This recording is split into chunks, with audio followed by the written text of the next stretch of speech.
Tahun lalu kita dikeroyok, sekarang juga dikeroyok, beda sendiri. Tapi 10 tahun yang lalu kadernya jadi presiden. Iya, jadi artinya masih sama-sama aja lah. Kita selalu sendirian dan tegak runtuh dalam prinsip kira-kira seperti itu. Tapi inilah yang menyedihkan ya. Rakyat kita tanahnya diambil. Kalau kita ke pabrik, haknya untuk hidup layak juga diambil. Kita ke daerah tambang, sumber daya alamnya diambil. Mau pilkada, hak bersuaranya pun diambil. Janganlah. Paling tidak kalau toh tinggal suara yang tersisa, yuk kita berikan sama rakyat. Kalau tanah sudah nggak jelas punya siapa, udara tak jelas punya siapa, sumber daya alam sudah tak jelas punya siapa, hak untuk hidup layak juga tidak jelas punya siapa, ya ayo kita pertahankan suara kita ini. Jangan mau diambil lagi. Jadi standingnya PDI Perjuangan menolak? Menolak dong, itu pertama. Kalau alasannya kemudian biaya mahal, biaya yang mana? Biaya pelaksanaan 37,5 triliun. Kalau biaya mahal itu, karena memang kita gede banget negaranya. Rakyatnya banyak sekali. Tapi wajar berarti ya segitu? Ya, tapi kalau kita bagi dengan jumlah DPT, maka biaya per orang itu cuma Rp184.000. Jadi dengan Rp184.000 itu rakyat kita berikan hak untuk menentukan siapa pemimpin di daerahnya. Siapa yang nanti akan menentukan tambang di daerahnya jadi apa, pohonnya jadi apa, kebun jadi apa dan sebagainya. Mereka mau pilih sendiri, jangan diambil dari mereka. Karena kalau kita lihat perorangan seperti itu murah. Dan sebenarnya itu juga turunnya ke rakyat kok.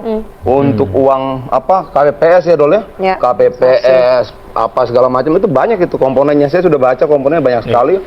Untuk seluruh komponen itu satu TPS itu kira-kira 12 sampai 14 juta rupiah. Di luar distribusi dan sebagainya. Artinya itu turun juga ke rakyat.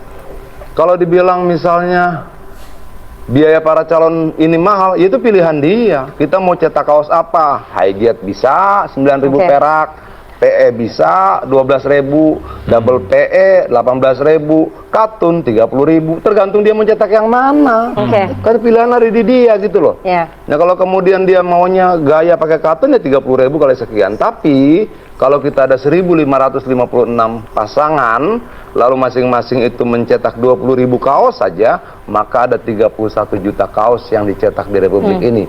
Ternyata katanya sebagian besar impor juga. Itu dia persoalannya. Kalau kemudian diproduksi dalam negeri, maka ekonomi di bawah itu hidup. Bergerak dengan asumsi 20.000 per pasangan, 20.000 kaos. Kalau 40.000, 62 juta kaos yang dicetak. Itu tukang sablon dapat duit, jadi perputaran ekonominya berjalan. Duit, tukang kaos dapat duit, yang ngirimin kaos dapat duit. Waduh, perputaran. Dan itu diakui oleh Menteri Keuangan. Lah, pertanyaan kita, ketika rakyat dapat duit, kenapa kita khawatir gitu loh? Kenapa kemudian kita bilang ini jadi mahal, dia dapat duit kok?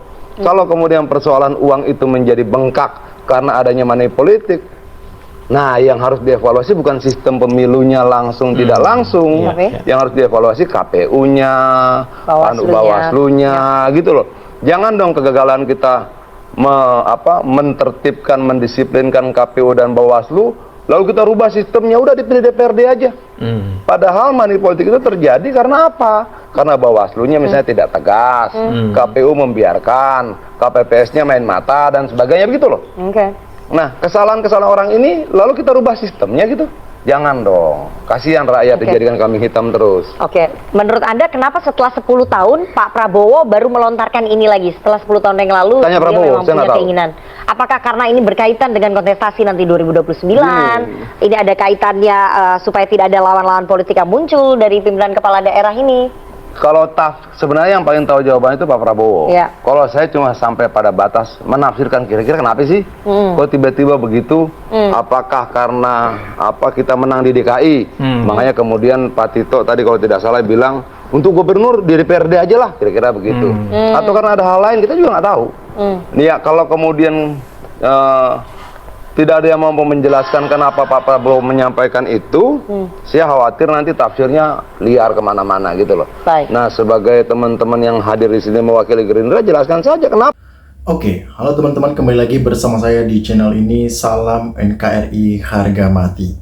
Teman-teman, dalam video ini kita telah mendengarkan sebuah cuplikan video yang disampaikan oleh Bung Adian Napitupulu. Tentunya hal-hal seperti ini menjadi sebuah pemahaman terbaru bagi kita dalam menilai perjalanan politik yang ada saat-saat ini. Nah, setelah kebijakan-kebijakan Jokowi di akhir masa jabatannya itu amburadul, tentunya kita kecewa dengan Jokowi yang selama ini kita idolakan.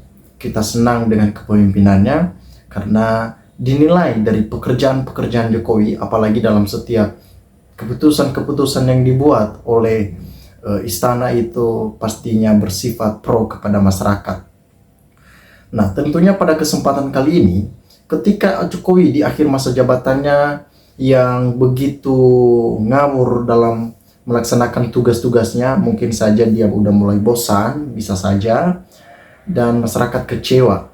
Ada banyak hal yang sudah dibuat muak oleh Jokowi dalam setiap kebijakan-kebijakan yang ia buat. Terlebih tindakan-tindakan Jokowi yang begitu bersifat personal ya dalam melaksanakan tugas-tugasnya. Ya, jadi keuntungan hanya buat dia sendiri, bukan keuntungan masyarakat. Nah, dalam berpolitik, baik itu pilpres, pilkada, dan berbagai macam pemilihan lainnya, Jokowi ikut cawe-cawe. Artinya kita melihat ketidaknetralnya seorang presiden di kala itu yang mendukung calon-calon, ya, baik itu juga anaknya yang dia dukung, sehingga ia juga dipecat dari PDI Perjuangan. Itu artinya masyarakat sudah takut yang namanya politik, dan juga mereka sudah mulai trauma dengan gaya-gaya politik yang terjadi di Indonesia. Saat ini, ketika Prabowo terpilih, itu menandakan ada kepemimpinan yang baru, ada lembaran yang baru, tentunya ada banyak harapan-harapan masyarakat yang mulai muncul di benak mereka. Mereka mengatakan bahwa Prabowo Subianto jangan sampai seperti Jokowi. Sebegitu traumanya mereka terhadap Jokowi, karena di mata mereka Jokowi ini melakukan tindakan-tindakan yang kurang etis dan kurang elok untuk dipertontonkan, sehingga masyarakat pun menitipkan segala cita-cita dan segala aspirasi mereka sampaikan kepada Prabowo, supaya Prabowo bersama dengan Gibran menjalankan tugas mereka itu hanya semata-mata untuk kepentingan masyarakat. Bukan seperti Jokowi mengerjakan segala sesuatu, tetapi di balik itu ia sedang mempersiapkan nih gerakan-gerakan supaya nantinya ke depannya dia tetap jaya, tetap menang.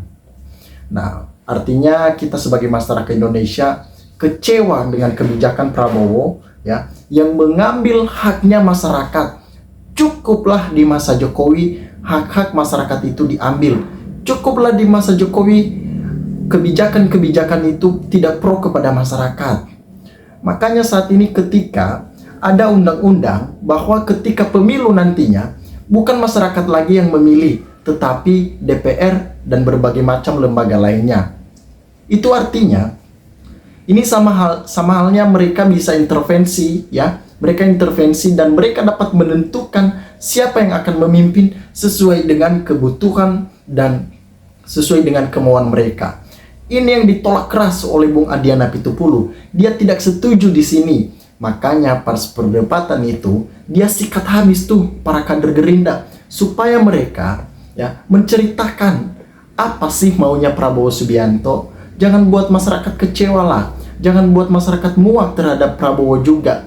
Cukup nama Jokowi yang mereka sudah kantongi bahwa tindakan Jokowi itu ya memberikan catatan terburuk bagi negara ini dalam berdemokrasi.